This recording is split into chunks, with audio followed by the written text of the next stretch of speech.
Hey guys, what's up? Darcy here at 6 Strings 9 Lives, back for a CD vinyl update. My usual 9 or 10 items that I've picked up, mostly over the past 4 or 5 weeks. Actually, there's a couple items that I forgot to show in a previous update that I'm going to show you that I picked up actually a while ago.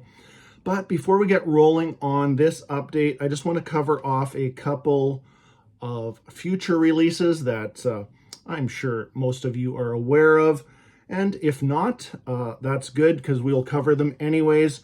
And these are things that I'm personally going to pre-order or have already pre-ordered and excited for.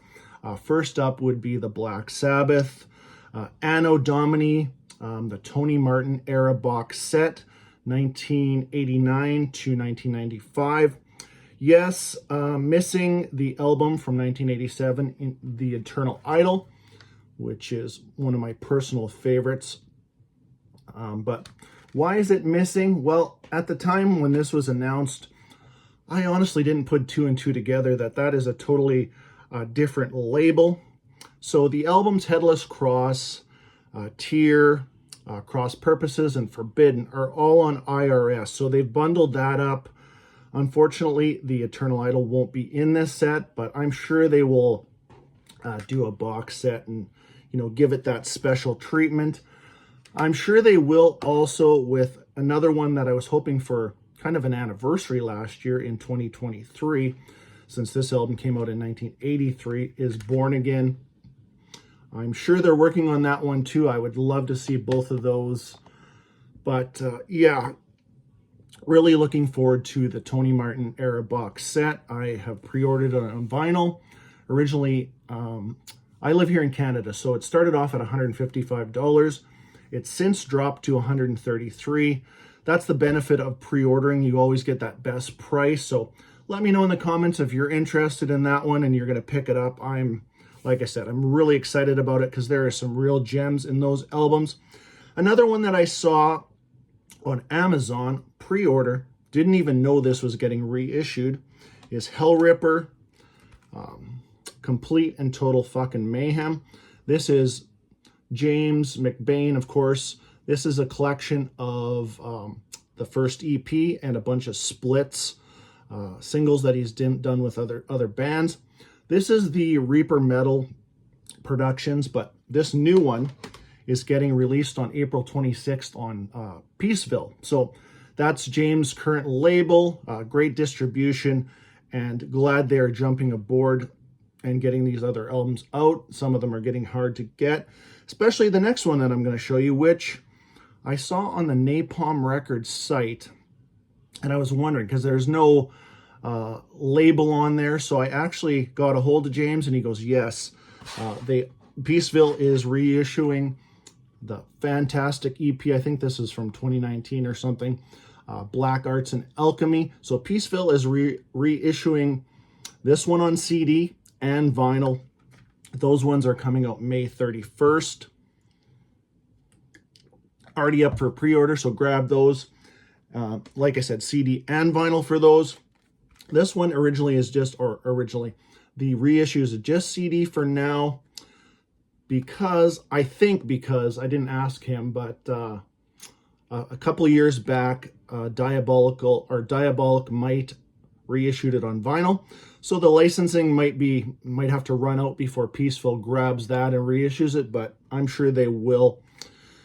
Also, two that I've pre-ordered is I guess 2 or 3 years ago, you probably, or if you did see my video, I was a little miffed at some of these Anthrax reissues. Not done that well, but now Nuclear Blast is reissuing Sound of White Noise, my absolute favorite from the John Bush era, and they are reissuing Stomp 442. Like I said, Nuclear Blast, but I don't see it on the North American site. I only see it on the European site, and then other companies like Napalm or High Roller. I do see them there, so I'm not sure if that's a distribution thing with, because Megaforce did those other ones. So I'm hoping these are done better. I mean, just I'm sure the vinyl sounds great on those and stuff, but the cover's blown up, fuzzy. But I'm going to roll the dice and get these two of the first two with John Bush. So those are coming out May 24th. Like I said, those are up for pre-order too. But we are 5 minutes in, and I've shown you pretty much nothing. But let me know what you got coming. Is there some new releases that you're going to pick up? But let's start this update with, I'll be honest, I was on the fence. I was on the fence of picking this up. This is a band that hasn't put out an album in 34 years. You know, this happened a couple years ago with the band Toxic. They hadn't put out an album in 33 years, and they came out with a pretty good album in 2022 called Dismorta. Only one original member, and that is kind of how this plays out too. Josh Christian was the only member in Toxic. You know, great guitar player, main songwriter, all of that. But anyways, what I'm talking about is the new one from Atrophy. It's called Asylum. Absolutely love this artwork. This is just awesome. You know the album Socialized Hate and Violent by Nature. If you do like your thrash, and you know, maybe you missed the boat on this back in the day. I kind of did, and went back, you know, kind of rediscovering some of what we'll call, you know, second tier thrash. You know, and I don't say that as a disparaging remark. It's just the way it is. They didn't see the success that some of these other bands did, but here we are, 34 years later. I did hear the first single, first song release, which was Punishment for All, and I thought, you know, this just sounds like typical thrash. And then I heard a couple more songs. I'm like, you know what? This is pretty damn good. Here's the back cover. So this is released on Massacre Records. Actually, same with Toxic. So Massacre Records picking up some of these, at least distribution-wise, letting these bands get these albums out. Awesome. So this one includes only one original member, and that is vocalist Brian Zimmerman. Pretty sure that's his name. But so there's the band, and I thought, okay, you know, sound-wise, it's actually, like I said, surprisingly good. And I thought, man, he probably just went out and got a bunch of young guns, but there looks like a couple vets in here. I don't know where these four other guys, which bands they came from. I haven't researched that a lot, but yeah, surprisingly good. There, check out the tracks. A couple of my favorites on here is Distortion, Bleeding Out, and The Apostle.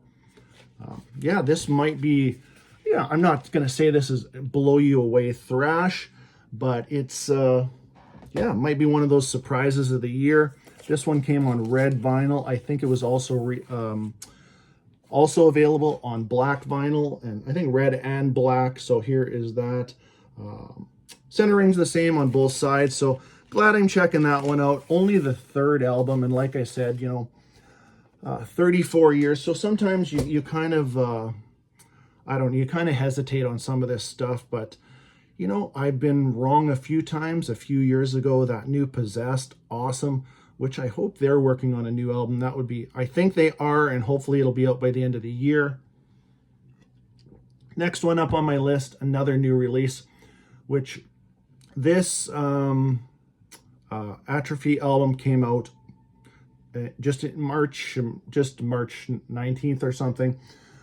It's been actually kind of a quiet month, only two new releases for me in March. April is actually really quiet, just waiting for the new Accept to come out on April 26th, called Humanoid, so I'll definitely do a review on that one. But here, next up is the 26th studio album from Rage, just a celebration album, 40 years. This is called After Lifelines, but it's actually two albums split into two. Here's the back cover. So this is out on SPV Steamhammer. So the first album is called Afterlife, and then the second disc is called Lifelines. So there you go. After Lifelines, kind of combine that. Great packaging, great artwork. Now, this is a band that I discovered later on in life. If you look it up, they're kind of lumped in, if you like bands like Halloween, Gravedigger, Running Wild, all power metal bands, but all different in my opinion, or just all different. I would say out of those bands, I'd say Halloween would be the most kind of power metal, and then you have Running Wild and Gravedigger. But Rage has always just, I don't know, just a metal band to me, and I've discovered a lot of their stuff. PV Wagner still going after all these years. This one is, it's kind of, I watched an interview. It's not quite, it's very conceptual, but not a full concept album. He said it's just, themes of, where we are, with set in a dystopian world, and, songs like, actually, Afterlife, great track too, but Toxic Waves, Water War, and so what they did here is the first album is just straightforward, balls to the wall type of metal. And then on the second disc, they incorporate the orchestra, which that's nothing new to this band. Even their past two albums, Wings of Rage, they had at least 2 to 3 tracks that incorporate the symphony. And I don't mean full-blown symphonic. It's not like that. I don't want to mislead you. It's pretty awesome. And then their album from 2021, Resurrection Day, same thing, 2 or 3 tracks. But I'm going to give you a little, if you're new to Rage, definitely check this one out for sure. Still going. The vocals, he does not have the range that he used to, which, a lot of these guys don't, even with, studio help, stuff like that. But I'll give you a couple things if you want to, dig back into their catalog. Here's 2 of my favorites. This is Secrets in a Weird World. I'll say that 5 times fast, but this is from 1989. Absolutely love this album. One of my favorites. So that's 89. Check out the song, pick one here. Make My Day. Check that track out. And then here's one from 1988, the one that came out just before that. This is another one of my favorites, Perfect Man. And I would say check out probably my favorite Rage song, period, Sinister Thinking. Love that track. And if you do a comparison, you'll see the vocal, the range things like that. But I mean, 26 studio albums. I mean, wow, that is a lot of material in 40 years, but a great band. I probably will end up doing a full spotlight on Rage, but there's a couple to check out. But so there's 2 new releases so far. Let's move on to a couple other pickups. This one is probably one of the only 90s band, 1 or 2 90s bands that I actually still listen to on a regular basis. And that's their early work. But I picked up the EP from Alice in Chains, the 4 times platinum EP, Jar of Flies, on vinyl. This was just out a couple of weeks ago. I've had the CD since the day it came out, which, what was it, 1994, and then you had another EP that came out in 92, which I hope they do the individual. Maybe it's already been reissued, I don't know, and I've missed it. But for SAP, that is a great EP also. But this one here is the hype sticker, which is super clear. Let's put it on the background. So includes the hit songs, I Stay Away, No Excuses. What a great song that is. And Nutshell, a band that's still going. I'm not as familiar with their newer stuff with William Duvall as I am, the first 3 albums. I'm hoping there's a reissue for 1995's self-titled too. But here is the inner sleeve for that one. Credits and lyrics. And it sounds pretty damn awesome. Let me just show you. So here is, make sure we got this the right side up. There is the center ring on that. And then we got the track listing on both sides. So happy to get that. The initial pre-order was very low price, and I'm glad I grabbed it because I've already seen that one go up quite a bit. Yeah, like I said, 90s bands, I don't know. Out of those, and for me, I would say Alice in Chains has just always been a metal band, a hard rock band, whatever you want to say. I don't lump them in with that grunge. I'm not into that stuff. No, no offense to anybody that is, but that's just not my thing. But just because they came from Seattle, maybe that's why they got lumped into that. I don't know. But moving on, here's two that actually had for a while. And the first one I should have shown when I did my Accept video kind of collection, because this one does include one of my favorite guitar players, and that's Herman Frank. But there's two albums from this band. I got them both, and one lineup change, but this is the German Panzer, Send Them All to Hell. Now this is kind of a, like a bit of an all-star lineup. This one includes Schiemer on vocals and bass from Destruction, which I'm a huge Destruction fan. Herman Frank, and at the time this came out in 2015, and it includes Stefan Schwartzman on drums, one of the all-time great German drummers, been in so many different bands. But at the time, I think Herman and Stefan were just kind of leaving Accept after the Blind Rage album, and did this album with Schiemer from Destruction. You need to check this out. If you are a Destruction fan, it's not Destruction, it's not Accept, but it has, tinges of both for sure. Just great songwriting on this. Check out the tracks. What was it? The lead-off track, Death Knelt, Hail and Kill, Mr. No Brain, that's a cool song too. But yeah, if you're just looking for a couple of one-off albums, or two-off albums, check out the German Panzer. And I think that's why they're called the German Panzer. There's more than one Panzer band out there. And here's their follow-up. Herman Frank's not on this one. This one came out in 2017. This is called Fatal Command. You got quite the cover there. Lineup changes on this one. They actually went from a three-piece to a four-piece. On guitar now is so Schiemer's still there. Stefan Schwartzman's still there on drums. And then we got V.O. Pulver, I believe his name is, and he's involved in the production of this one and that one. He's been in lots of bands, still in, what's that band? Oh, I forget the band's name. You'll let me know in the comments. But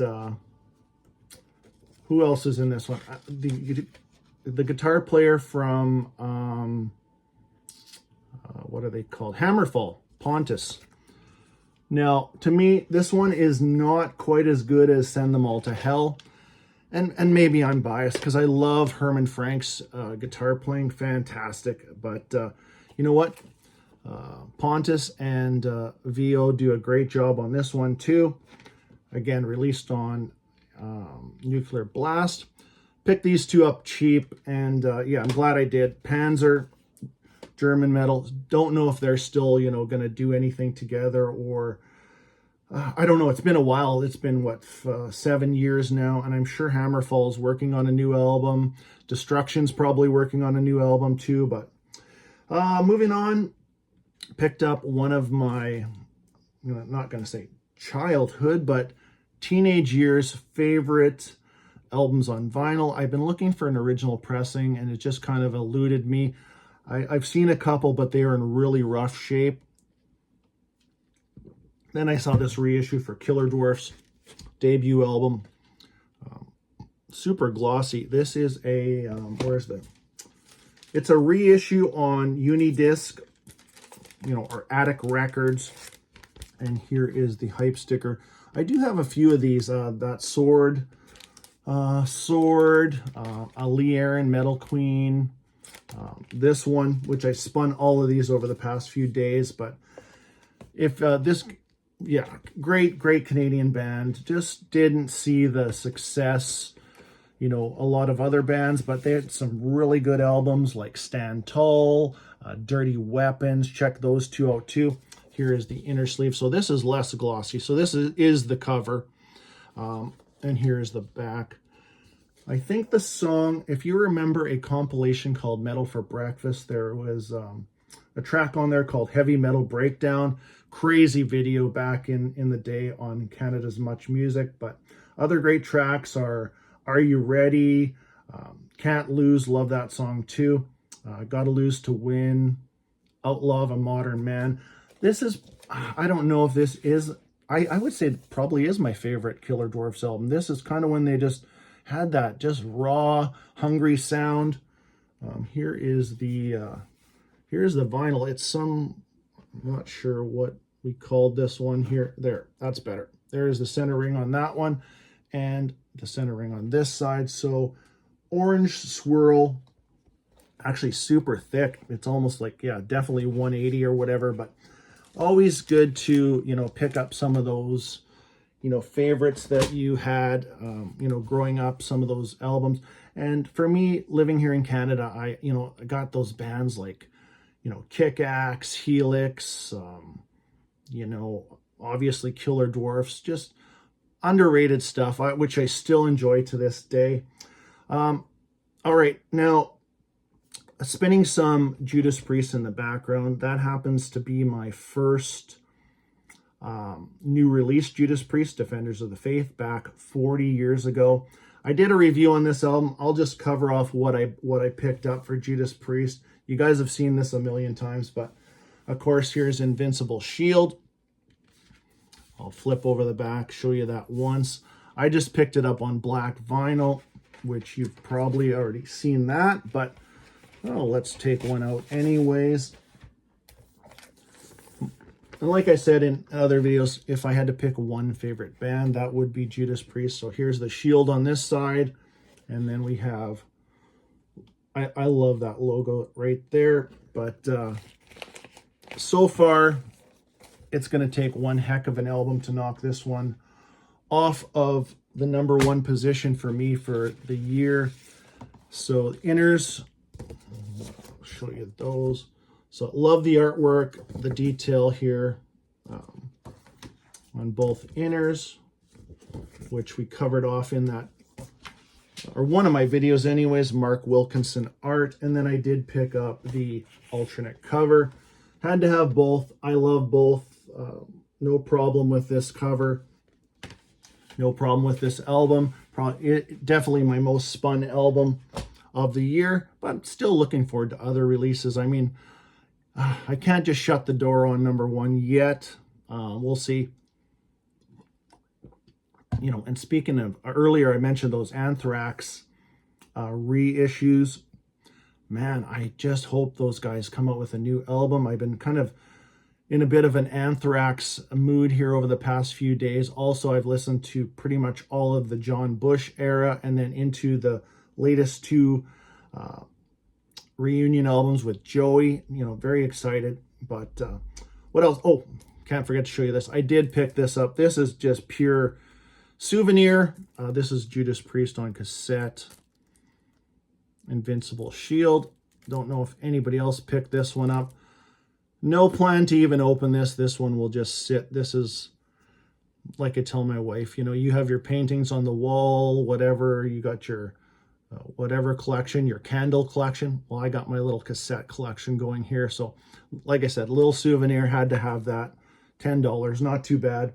Let's wrap this one up with, I forgot to mention too, that alternate cover version of Invincible Shield came with that little 7-inch with the 3 bonus tracks, which I'm glad they did it that way. I like that the regular album is kind of just separate from, you know, those bonus tracks, which on the cassette, it's just the regular album on that.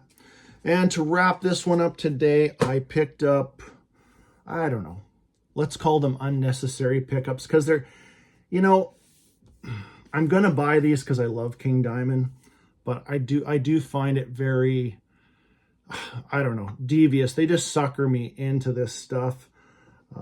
These albums with 1 or 2 tracks on it. The first one I picked up was a while back already. This is a reissue of No Presents for Christmas. What's this one on? Black and white melt vinyl. Literally 2 tracks on here. No Presents for Christmas, and then on side B is Karen, and that's it. So I'll show you the vinyl. Also, there was a download. If anybody wants this, go ahead and have it. I don't need it. If you want to pause that, there's the code for No Presents for Christmas. But here's the black melt vinyl. Pretty cool. It's this side, majority of it's black. There's a cool center ring, and then this one we got more white in the middle. So, but yeah, again, King Diamond, I'm gonna buy it. So simple as that. And the other King Diamond one I picked up, this one just came out, I think February something. Now, we haven't had a studio album from King Diamond since what, 2007. It's getting a little ridiculous. I just hope they don't chip away at one song. Well, they did, and I hope they don't throw another one and do this same thing, because just get the album out already. But here's Masquerade of Madness. Supposedly this is the first, well, this is the first song released from the up and coming. Now I've been saying that for what, 5 years. The album The Institute. This is released Metal Blade. Here's the back cover. So what this has on it is Masquerade of Madness, and then 2 live tracks, Welcome Home and Arrival. And there also is a download for this one too. And if anybody wants to hear that, here is the code. Knock yourself out and grab that. And this one, yeah, here's the hype sticker. This is a 3-track single on 45 RPM, clear violet brown marbled vinyl. Limited to 2,000, sure, no problem. And yeah, limited to 2,000 of this one. There's probably like 4 other variants out too, but this one came with kind of something cool. It's got the mask, which there you go. There's a mask with a little thing. I'm not putting it on, trust me, my head's already big enough. But here's the actual lyrics on the back, so that's a pretty cool little thing to include. Nice inner anti-static sleeves from Metal Blade, one of my favorite labels. And here is that, what did we say? Clear violet brown marbled vinyl. Great track so far, but I just don't trust any of the information I'm hearing. Like, when is this coming out already? Are we gonna have to wait 2 more years? Then you hear some, okay, we're also getting some Merciful Fate out. Well, that would be cool too. You know what? Finish both albums, get them both out, and you know what? Call it a day, because I mean, time-wise, there is no time to wait for another, what is it? Freaking almost 20 years. I mean, 17 years since your last studio album. You know, I know life's busy sometimes, but you know, give me a break. But anyways, I hope you enjoyed this long update of a few things. But and again, let me know in the comments, are you excited about, you know, that Black Sabbath set? For sure. If you're a Hellripper fan, go check these out. Like I said, some of them are harder to get. They haven't been out in a few years, so go check those out too. And until next time, stay heavy.